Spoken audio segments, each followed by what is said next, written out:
Sebanyak 252 kampung di Aceh Besar telah mencairkan dana desa tahap ketiga tahun 2022. Kondisi ini menempatkan Kabupaten Aceh Besar salah satu kabupaten tercepat dalam pencairan dana desa di Provinsi Aceh.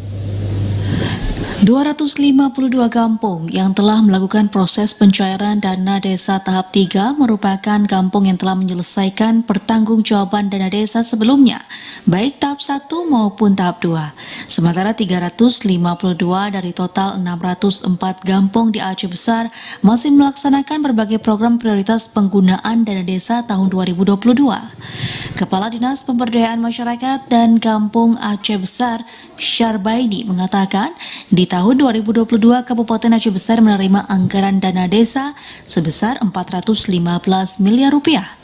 Dari jumlah ini, 98 miliar telah disalurkan pada tahap 1 kepada 603 kampung, sementara untuk tahap 2 telah disalurkan kepada 602 kampung dengan total anggaran mencapai 97 miliar lebih. Kita tidak bicara lagi persoalan cepat penyalurannya, karena insya Allah kita kalau cepat penyalurannya udah berapa tahun kita tercepat.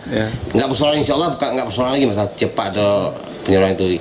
Kita ingin mengejar mutu pembangunannya bagaimana, azas manfaatnya di mana. Contoh pembangunan jalan, mutunya ada apa enggak? Pembangunan talut-talut pertanian, mutunya ada apa enggak? Memberi bibit-bibit, mutunya ada apa enggak? Lebih kepada itu, tidak asal menganggarkan tapi tidak sia-sia belaka. Syarbaidi menambahkan pihaknya masih berkoordinasi dengan instansi terkait agar 1 dari 2 kampung di Aceh Besar dapat menerima pencairan dana desa tahap 2 dan 3.